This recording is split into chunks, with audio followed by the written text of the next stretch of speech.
బాబాజీ నన్ను చాలామంది ఒక పూజ గురించి, ఒక సాధన గురించి కానీ, ఒక చేసే విధానం గురించి అడగడం జరిగింది. పూజ చేసే విధానం 3 రకాలని చెప్పారు. నేను చాలామంది నుంచి విన్నాను. ఒకటి వామాచారం, దక్షిణాచారం, కౌలాచారం. ఇప్పుడు అమ్మవారిని మనం పూజించాలంటే ఎలాగైనా మనకు ఆమె సిద్ధిస్తుంది. సాధన చేసుకున్నా సరే, ఆమెకు మనకు ఆశీర్వాదం ఇవ్వాలన్నా, ఆమె దర్శనం భాగ్యం కలగాలన్నా సరే, ఏ విధంగా చేస్తే వెళ్తుంది, ఆ విధానాలు ఎలా ఉంటాయి అసలు, వాటి గురించి చాలామంది నన్ను మిమ్మల్ని అడగమని చెప్పేసి పర్సనల్గా ఫోన్ చేసి కూడా అడగడం జరిగింది. ఇప్పుడు అమ్మని పూజ చేయడానికి మీ మీ మీ మదర్ని పూజ చేయడానికి మీ మదర్ని ప్రసన్నం చేసుకుని మీరు ఏం చేస్తారు? తల్లి కాబట్టి నేను ఆమెకు అన్ని రకాలుగా సేవ చేసుకుంటాను. కాబట్టి మీ సేవను బట్టి మీ తల్లి మీరు మంచి పిల్లోడో మంచోడో అనే అనుగ్రహం అనేది తన హృదయం నుంచి వస్తుంది.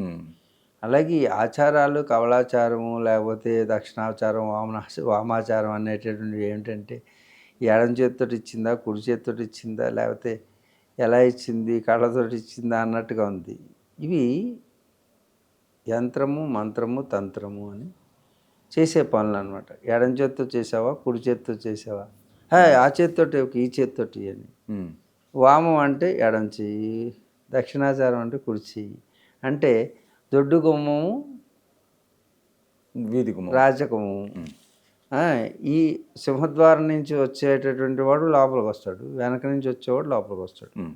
అంటే వెనక నుంచి వంటగదిలో దూరిపోవడం చాలా ఈజీ.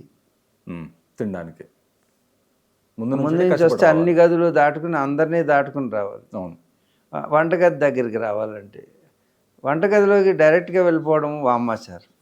అంటే దొడ్లోంచి వెనక నుంచి వచ్చాడు వామాచారం, అది దొంగచాటుగా వచ్చాడు, తల్లి దగ్గరికి ఈజీగా చేరడం. ఇలా డైరెక్ట్గా రావాలంటే ఆ నాన్నని దాటుకు రావాలి, ఇంట్లో అన్నదమ్ముల్ని వీళ్ళందరినీ దాటుకుని ఇంత ప్రయాసపడితేనే కానీ అమ్మ దగ్గరికి చేరలేదు. ఇది ఒక సాధన.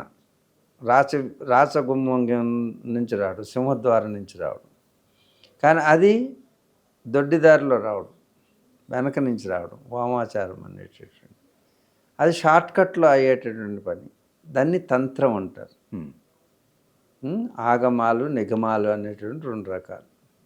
ఆగమ నిగమాలలో నిగమాలు తంత్రాన్ని సూచిస్తూ ఆ తాంత్రిక మార్గాన్ని దీన్ని అంటే బలవంతంగా చేసే మార్గం. బలాత్కారం చేసిన వాళ్ళకి సంతానం వస్తుంది. అది ఇష్టపూర్వకంగా వాళ్ళని ఒప్పించి చేసేటటువంటి వారికి సంతాన ప్రాప్తి కలుగుతుంది. రైట్. ఈ 2 ప్రక్రియల్లో జరిగేటటువంటిది. కానీ ఒకటి బలవంతంగా చేయడం, ఒకటి దాన్ని మెప్పించి చేయటం.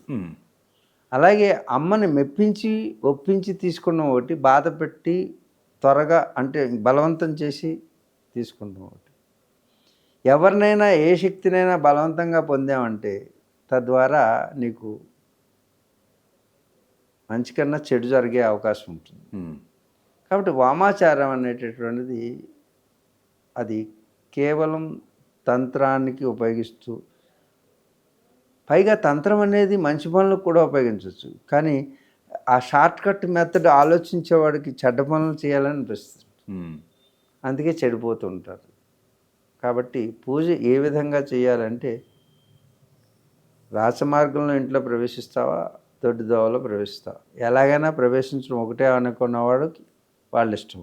కానీ నేను రాచమార్గంలో ప్రవేశిస్తానంటే సమయం పడుతుంది. ఆ సమయం కోసం వేచి చూసి మీరు ఆచారాన్ని ఆచరిస్తే అది సఫలీకృతం అవుతుంది, సుఖాంతం అవుతుంది. అలా కాకుండా షార్ట్కట్లలో ఏదైనా పొందాలనుకుంటే తద్విపరీతమైనటువంటి ఫలితాలను కూడా అనుభవిస్తాం. అలాగని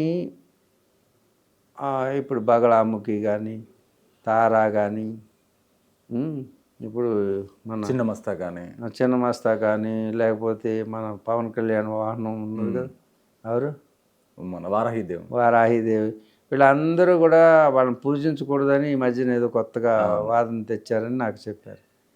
అమ్మ ఎక్కడైనా ఏ రూపంలో ఉన్నా అమ్మే. అమ్మ కోప్పడేటువంటి రూపం ఉన్నా అమ్మే అవుతుంది. పూజించకూడదని ఏమీ లేదు, కానీ ఏ అవసరం వచ్చినప్పుడు అమ్మని ఆ రూపంలో అడిగితే ఇస్తుంది. కాబట్టి these are the activities, 10 types of activities there. 10 రకాలైన మనోభావాలు ఉంటాయి. ఆ తల్లిని ఏ రూపంలో ఏ శక్తిని మనం తీసుకొని వాడుకోవాలో ఆ శక్తి స్వరూపాన్ని రూపంగా మార్చారు. అంటే యాక్టివిటీని మనకి దశ మహావిద్యలుగా మనకు అందించారు. కాబట్టి నువ్వు కోపపడేటప్పుడు నీ ముఖం ఎలా ఉంటుంది? కోపాన్ని ప్రదర్శించాలి, కోపం తెచ్చుకోవాలి. అవును. అమ్మ నిన్ను మందలించాల్సినప్పుడు కోపం నటిస్తుంది, ప్రేమ లేక కాదు. ఆ ప్రేమని నీకు అందించడంలో కోపం ప్రదర్శిస్తుంది, నీ శ్రేయస్సు కోరి. దండించాల్సి వచ్చినప్పుడు కర్ర తీసుకుని కొడుతుంది అమ్మ. ఎందుకు? బిడ్డ కాకుండా బాలా నువ్వు. అలాగే ఒక్కొక్క దండన చేసేటప్పుడు ఈ దశ విధాలైనటువంటి ఎమోషన్స్ని ప్లే చేసేటువంటి ప్లే దశ మహావిద్యలు. ఇది మీరు తెలుసుకుని ఆరాధిస్తే ఆవిడ అలా ప్రవర్తిస్తుంది. మనం ప్రేరేపించే విధానం బట్టి మీకు ఏ పర్పస్ ఉందో ఆ శక్తిని ప్రేరణ చేయాలి. ఓకే. అది అంటే శక్తిని ప్రేరణ చేసి ఆ శక్తి స్వరూపాన్ని పెట్టారు కదా, దానికి ఒక మంత్రం పెట్టారు, తంత్రం పెట్టారు.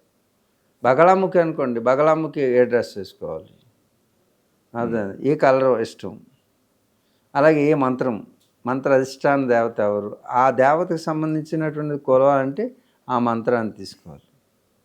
తీసుకుని ఆ ఫుడ్ పెట్టాలి.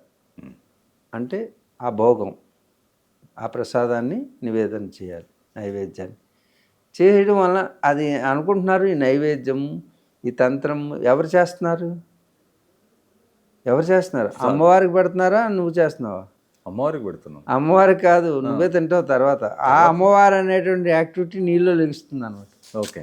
ఈ తంత్రం ద్వారా అక్కడ జరిగేటువంటి ఎదురుగా ఉన్నటువంటి రూపాన్ని నీలో ప్రతిష్ఠిస్తున్నావు. కళ్ళు మూస్తే నీ లోపల ఉంటుంది. ఆ రూపానికి సంబంధించినటువంటి neuro activity and chemistry, physics అన్నీ కూడా దానికి అనుగుణంగా మారితే ఆ ఫలితం నీలోనే కలుగుతుంది. అమ్మవారు నీలో ఉంటుంది. అది బయట నిగ్రహం కోసం నీలో ఉన్నటువంటి ఆ గ్రాహ్య శక్తిని పెంచడం కోసం. అందుకే దేహో దేవాలయ ప్రోక్తో జీవో దేవ సనాతన. ప్రతి ఒక్కరి దేహము దేవాలయమే. దాంట్లో అమ్మవారు కొలువై ఉంది. అమ్మవారు అంటే ఏమి కాదు, 10 రకాల శక్తులు. 10 రకాల శక్తులు అంటే ప్రాణము, అపానము, వ్యానము, ఉదానము, సమానము, అలాగే నాగ, కూర్మ, కృక్ర, దేవదత్త, ధనుంజయ. ఇవి 10 రకాలైనటువంటి ప్రాణాలు.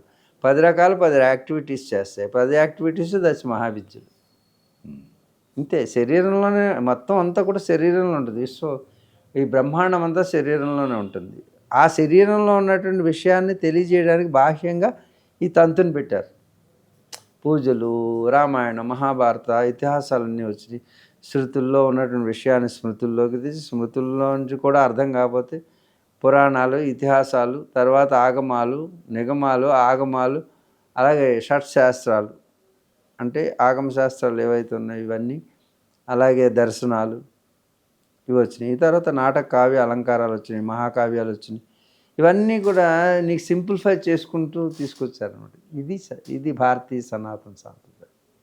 కాబట్టి అమ్మను ఏ విధంగా పూజిస్తున్నా అమ్మే, తల్లే. కాబట్టి తల్లిని ఎలా ఆరాధించాలో నేర్చుకోండి. ఆ నేర్చుకునే విధానం మన శరీరంలోనే ఆ శక్తులు ఉన్నాయనేటువంటి నిగూఢ రహస్యాన్ని యోగులు చెప్తారు.